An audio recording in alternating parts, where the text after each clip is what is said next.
Hello, everyone. Welcome. My name is Esteban Cabrera Duran, and I'm here with. I'm Aaron Gordon. And today we're joined by our special guest, Pennie Gregory. Pennie. We are so excited to have you here with us today. And to kind of start off our conversation, just like tell us a bit about yourself. So again, my name is Pennie Gregory. I was born in Incheon, South Korea. I go way back for you guys.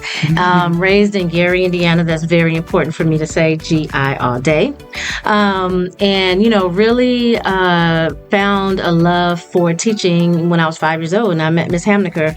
And so thought I would just, be like a third grade teacher for the rest of my life. And long story short, after I graduated from Ball State University, I went to go do just that. Was going to have our second child, decided we would move back to Indiana, and I could not find a general education position to be a teacher. And the only job I could find was in the area of my minor, which was special education. I didn't major in it. So I said, oh, okay, well, let me try this out. Totally fell in love with it and served as a special ed self-contained teacher, inclusion teacher, program director, special ed specialist, and then finally assistant director of special services in a township of about 17,000 students. And I was over secondary programming for that district before coming here to Harvard to join the EDLD program, of which I'm in my second year now, cohort 12. Great. I want to know more about Miss Hamniker. Tell me more about Miss Hamniker. Miss Hamniker would pick up a puppet and use her hand and say, "My name is Miss Hamniker, but don't call me Miss Hamburger." And she would do it every day. And the ritual of that and her demeanor and the way that she would make you feel welcomed and safe created in me a sense of belonging, a sense of agency. I felt seen and heard by Miss Hamniker. In the background, I was living in a home with a mother who was an immigrant from Korea. My father was undiagnosed, but later we found out his diagnosis was paranoid schizophrenia. And so home was sort of scary and unstable for a 5-6-year-old child.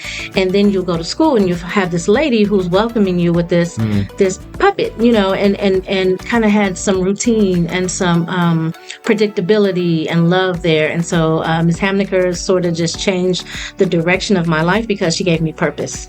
Wow. Mm-hmm. Yeah, super powerful. So we've gotten into a little bit of what inspired you to work in the field of education generally. Then you said you minored in special education. Was there like a particular impetus, like inspiration behind wanting to minor in special ed before transitioning there? My advisor, hats off to her. She said, you should really do this minor in special education because you'll be more marketable. And thank God she said that, because absolutely I was able to find a job, in special education, because even to this day, there are always jobs for special ed teachers. We're always searching for good folks in that field. So it was not intentional, but it has been one of the best decisions. Wow, that's great. So kind of let's dig into some of the meat of this. I'm just wondering, what has been like. You bring a lot of experience around special education. We just wanted to know what has been your experience like with the initial part, right? Like the IEP process. Mm-hmm. So the IEP process, for people who don't know, is the Individualized Education Plan. And it really is at its simplest form, just a piece of paper, really, outlining a student's strengths, parents' concerns, the eligibility category, services, provisions, accommodations, those types of things. But at its best, it is how we're going to educate children with special needs, with disabilities. And not just how, but who, when, why, all that should be in an individualized education plan, and it should be fluid. So if you use it the way it's intended to be used, then you are giving students tailored education based on what they need, which has been decided by a committee of people, which should include that child and the child's parents. and professionals who are experts at these different disability categories and those services. So it looks different in different states. Every state pretty much has different platforms for an IEP. In Indiana, it's called Indiana IEP or IIEP, which is different than, say, a student who comes to us from Texas or from New York. But essentially, they all have the same information in them because it's federal law from the IDEA legislation. That's great. Do you have like a story about like a particular IEP that was like a notable experience for you in your career? One that made you maybe see the process differently, or like that really set home like how it's supposed to work? Because you had highlighted kind of like at its best, like terms like that maybe highlighted like times when it's gone really, really well, and then maybe times when it hasn't, and kind of how that has like shaped your. Yeah, no, I'm so glad you both asked that question, because I think if at this point in my career, I could say no, there has never been, a process or a time that stood out to me. That would be kind of sad, right? Because the last thing that you would want is to get in a position where it feels sort of mechanical, that it's just like a stamp on a piece of paper. You really, the IEP meetings and the IEP final documents that stand out to me were those in which the team worked as a real team, including voice around the table. So the school psychologist's voice wasn't louder than the general education teacher, and that voice wasn't louder than, say, for instance, the SLP, the speech language pathologist, and none of those voices from the school side were louder than the parent's voice or the guardians or whoever was representing that student, because sometimes it's the state, but everyone should have a voice in that process, and particularly as students are older, that student should really have an understanding of what's in their IEP and how they can really empower themselves to use the IEP and also to advocate for themselves around, like, how do I learn and how do I communicate this with my teachers and also with my administrators? How do I advocate for the things that I need? So those are the IEPs that stand out to me. When I look at them, I can see evidence of, oh, wow, this was a really good team effort and the student is really benefiting from these services and accommodations. Yeah, that actually flows into our next question really well, which is, in your experience, how well are parents, actually at its best, especially, and then maybe sometimes when it's not at its best, or whatever this really looks like to you, like to what extent are parents like engaged in the process? Yeah, I think context matters here, right? Yeah. Because I think I have not come across many parents at all who don't want to be involved. Yeah. There are different levels of availability. There are different levels of knowledge about the IEPs. But for the most part, I think what I've experienced is schools needing to do a better job of creating access points for parents to, A, learn more about IEPs in the process, and B, be a part of that collaborative work. So I think there's a whole lot of work to be done, Erin, around like parents' education about IEPs, and not just the IEPs, but like, how do I advocate for my student? How do I work with the school? Because the last thing that we want is like this contentious relationship where it feels like it's us against them, right? Like, so how do we make it where, a parent sees our number, right, coming through on the phone, and it's like, oh my gosh, what do they want? But it's like, oh, great, my partners, they're calling me, like, I'm excited to talk to them. And I think more times than not, that's not what parents are experiencing. They're experiencing a lot of wins, but also just a lot of frustration, and same as teachers, right? So it's like this whole idea that this system is working for just a small amount of kids, and so that creates a lot of disappointment, I think, when parents say, finally, we're going to get some help or we're going to get some assistance, and it doesn't feel like that in practice, So I think one of the things I'm really passionate about is trying to educate parents and pull them into the process and help them to not just be a part of something that's already established, but how do we co-create an IEP with parent voice? I don't know if states do that. Thank you for bringing that up, because that kind of leads us to our next question. If there was something that you could change about the IEP process, what would it be? Yeah, I would change a lot, because I think, we all know there's a difference between intention and impact, and the intention around it is admirable. I think everyone wants to do a good job. What ends up happening is that sometimes it's just, like I said at the top of this, a piece of paper, and it's not really impactful to a student's life. I have been grappling with what does this look like? What can I imagine for students, for an IEP? What does that look like? And I think where I'm going in my mind right now is there is no IEP. That I'm going to work myself out of a job as a special educator, and that schools are going to be accessible for all students, and that there's not going to be a note of special for educators meeting students' needs. That if you are a student coming through this door, you're going to be a student coming through this door, not a special needs student. You won't need an IEP in the sense that, it's something separate and different. What my imagination is that all students are getting tailored education to the best of the ability of the educators. And sometimes that means we have to reimagine even what that training looks like, and how do we prepare teachers to go into schools, administrators to lead schools that are accessible for all students, and not to education that's poor. I'm talking about accessibility to excellent education that's going to be life-changing. Well, I have a follow-up to that question. Sure. And as I hear you talk, I'm like, oh, I'm just wondering, like, you present this vision for like an education system where like universal access to education is afforded to everyone across strengths and differences. Yes. We're wondering, what systems and structures do you believe that need to be in place to make like this vision a reality? Yeah. So I think what I've been thinking about recently over and over again is coalition. No one can do this work by themselves. And I think it's so siloed right now. When we talk about structures, systems, processes, procedures, practices, it's siloed. Someone does this over here, someone does that over there. Sometimes we meet about it, but we're not doing it together.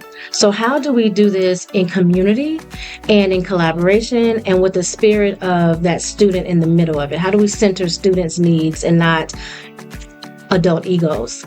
So I think for me, it is really about creating systems that from the very onset demands that we do this together, and that there isn't a special ed department, and that there isn't a special ed teacher. Oh, I can't teach Pennie until her teacher comes, or Pennie has to wait for her lesson until her teacher comes to get her. Oh, Pennie's misbehaving, call Miss So-and-so. That to me is where we are right now. And my vision is that that teacher who is in the class with the student has the tools, has the understanding, has the compassion to be what the student needs in that moment. Yeah.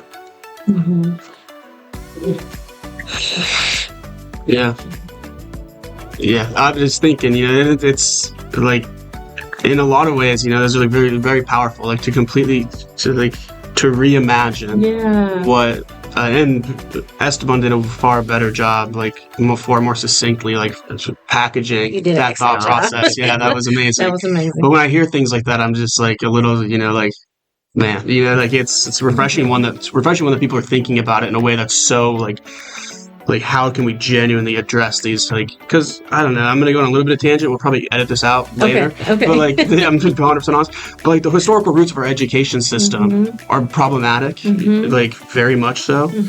And so I think like at times I get frustrated with these kind of conversations is like, can we change like pieces of it and hoping to change the whole? Right. When at some point, like I get caught in these things as well. Like I grapple with these questions of like, or do we need a shovel? Like, do we need to genuinely uproot the things we've done and recreate what education looks like? Like I've always had this like thought process that like assembly lines make like excellent cars, but they don't always make excellent people, especially when the line's not built for you, not built to make you into who you're supposed to be, in our education system, an assembly line, like from first grade to second grade to third grade, you learn this, it builds, we give you doors, then we give you tires, and you kind of like, and in some senses that's good, but in some senses it's not holistic, and so you get these silos, like our built around this, but yeah, so we're going to kind of change gears a little bit. Okay. To hang on to the car thing for a second. I was going to say, like, we all don't want to be Ford F-150s, Like, exactly, you know, not everybody, that's not good. everyone's made to be an F-150, you know, like some Yeah, people are. that's a good name of a book. Yeah, maybe we should name of this podcast. Yeah, for sure. Yeah, and so we're gonna change gears a little bit and just kind of coming more to a different perspective. This question kind of has three parts. So I'll just do one at a time so it's digestible. What is important for teachers, in your opinion, to remember when they're going through creating an IEP with a student and their family? I think I said it before, but I can't say it enough, that you need to do this in community, right? Parents are the experts of their children. The caregivers are the experts, and sometimes I think we forget that, and sometimes I think we get kind of cocky about what we think we know about students, when in reality what you know is a part of the story. You're walking in on a book on a certain chapter, right? So you wasn't there for chapter 1, you're not going to be there probably for like the final chapter, and so who are all the people that's kind of involved in this book? You need to pull those people together and be intentional about it. Don't be afraid to ask for help. The number one thing about, teaching is that you're forever learning. So if you're forever learning, that means there's something you don't know, right? So don't be afraid to say, hey, I don't know what this means. What is this transition assessment? What am I supposed to do with this? Are there resources for this? Don't be afraid to ask for help and do the work in community. Those would be the things I would say. Yeah, for sure. And then just piggybacking off that, we're going to kind of transition to the other, hopefully the same side of the table. I almost said the other side, and that's problematic for sure. But to the same side of the table, what is important for families and students to remember going through the process? Yeah. Families and students, I'll start with families because I think there's a little distinction there. Definitely. For families, I would say that you're not alone, that there are advocacy groups in every state and they're very accessible, and most of them, if not all of them, are free. And so if you need help, and sometimes it's not because you're in opposition to the school, sometimes it's just nice to have someone sitting next to you who's just there for you, to help you understand the process, to maybe articulate things that maybe you can't. So I don't have a student with an IEP, but I still take people with me to school meetings, and I'm a school person, because when it comes to my children's education, it's very emotional for me. So if I'm emotional and my nervous system is shot and my amygdala is fired up, I need someone with me to say, oh, Pennie, remember, here's the agenda. Here are the things we're going to talk about. Okay, you're on your tangent. That's great, but we got some stuff we need to get done. And I think families need to remember that sometimes the IEP meetings are very easy. So I don't want people to hear me say that and think, oh, these sound so horrible. But sometimes they do feel horrible to families. And when that is the case, please reach out for help, for assistance. Don't feel alone.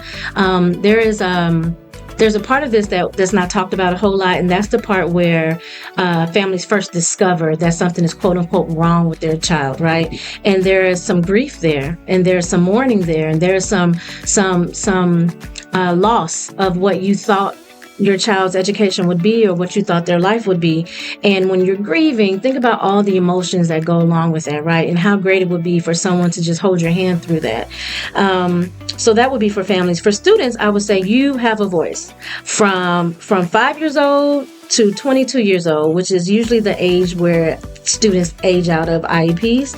You have a voice, and the sooner I think that families could feel comfortable kind of talking about some of these things with their student, the sooner the students maybe could find some agency. I used to have families to tell me, like, hey, Miss Gregory, I really don't want, my student to know they have an IEP. We've told them nothing's wrong with them. They don't have an IEP. We'll come to the meeting, but you better not call them down to this meeting. They don't know anything about it.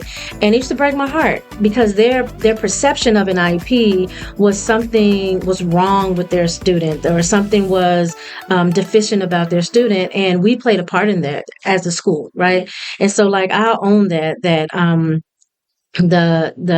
this perception around what it means to be a quote unquote SPED student is so dismal right now that parents don't even want students to know they have an IEP. students who are told about their IEPs and who understand why they have an IEP and who feel empowered because they have this paper that says, hey, I'm unique just like the rest of you, but I also have like tools to advocate for myself. Those students go on to be able to really sort of co-create what their experience in school is going to be with their teachers. Those are the best scenarios, for the system in the way that it currently is. Yeah. So I would say speak up, be brave, and get the help that you need, and be unapologetic about it. Yeah.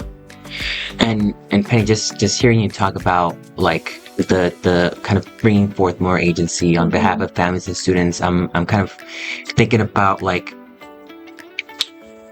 how do you like guide parents through like the process, because it's you're mentioning the grieving phase, and I'm gonna assume here, but like the grieving phase is because they know that their child's life is gonna take a trajectory different than what they expected, and sometimes it's not like we can talk about like ableism and things like that, but I'm just wondering like what in your experience, like what has been really helpful to like guide parents through like that like grieving process and kind of see like the IEP not as like not just like a label or like a categorization, but like as a tool of like, this is going to allow me to access. Right.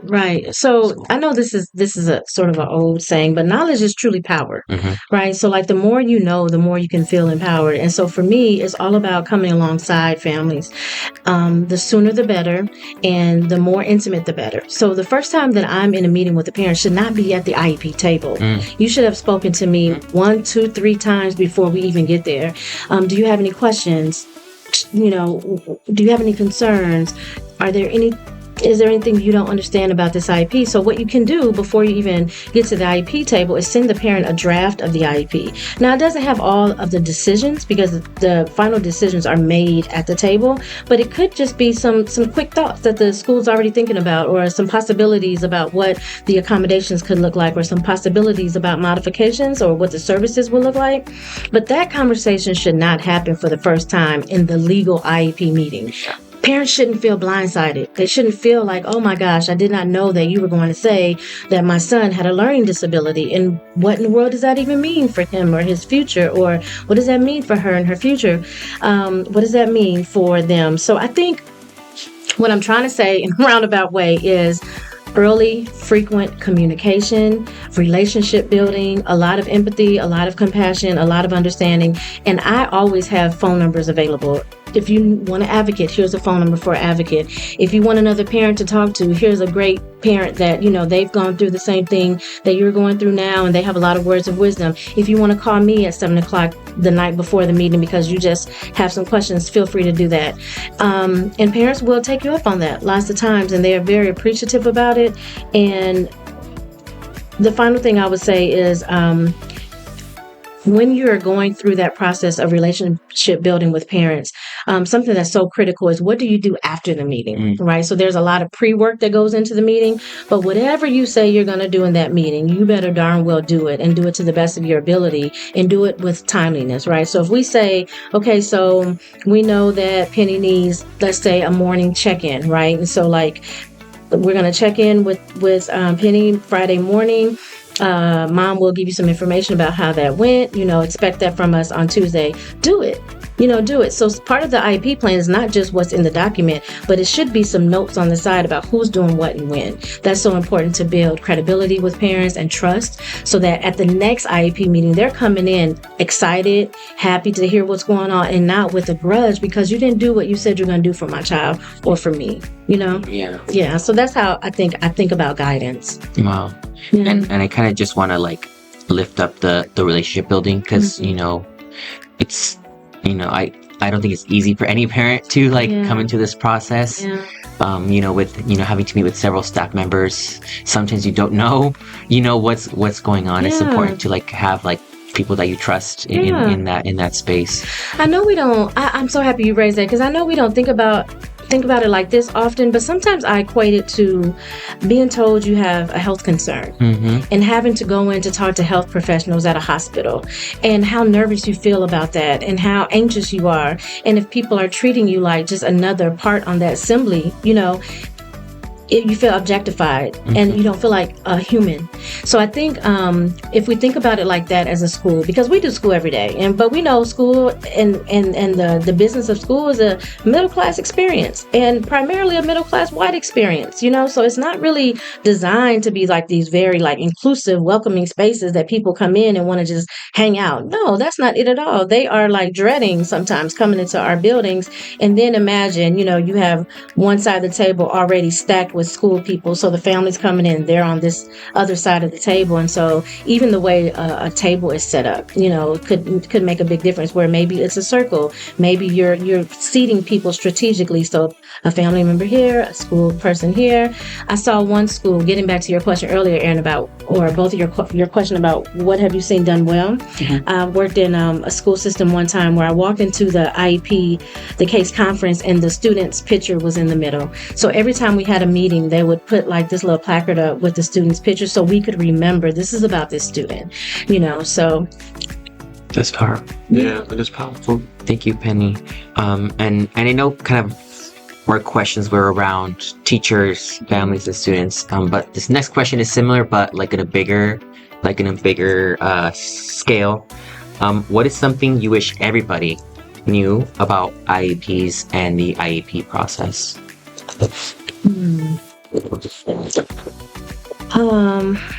What is something I wish everybody knew about IEPs? Something that I wish everybody knew about IEPs is that IEPs do not tell the whole story. That it is a document, that it is not the child. And so for you to get to know a child, you have to get to know a child. You have to physically see, work with, understand, experience the brilliance, the humor, the joy, the sadness, all of that. You are not going to get that through a piece of paper. So if you are the receiving school or the receiving care provider and you're looking at an IEP, just know that that is not the child. That is a piece of a representation of the child. Yeah. For sure. And then our final question is one just for you. We've seen like hints of it so far, but I'm excited to hear what's your like more broad answer. We've talked about your vision of the future for for students with IEPs and students with disabilities in the future, and schools in this universal design sense. But what are your hopes and dreams, or your vision for the future of education even more broadly? In my own little silly way, I definitely want to leave education better than what I found it, right? So because I'm deeply passionate about education, I'm deeply passionate about equity. I've spent so many years just witnessing so much frustration and so many challenges around what it means to have a student with a disability get an excellent education, or be in a household with parents who are just thinking about it as a stigma and not as like, oh, it's just another identifier of this student. It's just a part of your identity, just like if you would say you have brown hair, that's how I think about it. And so I think because of that, my vision for education would be that students could, the expectation and also like the actual experience of education right now for so many students. Currently there are 7 million students in education programs, special education programs across the nation. And so when you think about like what that experience is every day, walking from the time someone, a child, I think about it in the sense of, you gave me a big scale question. I think about it in a sense of, what does a day in a life look like, right? So every time I think of that, I see this stick figure in my head. I know this is weird, but follow me. I see the stick figure in my head, and this stick figure is a student, and they're going to school, and so they wake up. And how do they feel about thinking about going to school?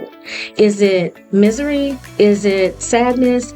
Okay, I'm going to school, and now maybe I'm catching a bus. And what is your experience when you're getting on the bus? Right? Are you greeted? Are you welcome? Are you scared to sit on the bus? Are you going to be bullied on this bus, or are you going to see your friends and be excited? So I think about the whole day. Now I'm getting off the bus. bus? Who's greeting me when I get off the bus? Who's greeting me when I get to the door? And where am I going? Am I going to eat some sort of really nutritious meal in the morning, or am I going straight to class? So all of these things, all these small details, it permeate my brain when I think about the vision. And what I really want is that student wakes up with joy, that they're greeted by someone who actually cares about them and like shows it through all kind of different ways to like really meet the student's need, and that they go through their day with more of that, and they learn something. They get excited about learning, and they get excited about reading, and they get excited about being a mathematician, because every student is one. And then they go home and they want to talk about their day, and they're excited to do it the next day. So I think my vision is around community and around joy and around the experiences of what does it mean to be educated in the United States and be seen as a whole human being, and people be concerned about you not just excelling academically, but that you leave us whole, happy, and healthy. So that would be like my big vision for education. It's beautiful. Thank you. Well, thank you so much, Thank Pennie. you so much. This has been fun. Yeah, and I just really like, when I was hearing you talk about, like, I think we're connecting on the scene. Like, it's one way to be like seen, like as a student, but to be like seen as like a human being who brings all these things to school and grows and still has a lot to grow. I think that's kind of beautiful to kind of like focus on our education system on. Thank you. But I really appreciate you taking time to talk to us today. I appreciate the opportunity. This has been great. I love the fact that you're doing your project on IEPs and special education. There's so much to be shared with people. People just kind of don't understand, don't know, or shy away from this topic. So kudos to you for choosing it. Yeah. Thank you. Yes, I don't know how to take compliments. Yeah. I'm like, but thank you. Thank you. Yeah. We really appreciate it. Thank you all so much for listening, and we'll catch you next time.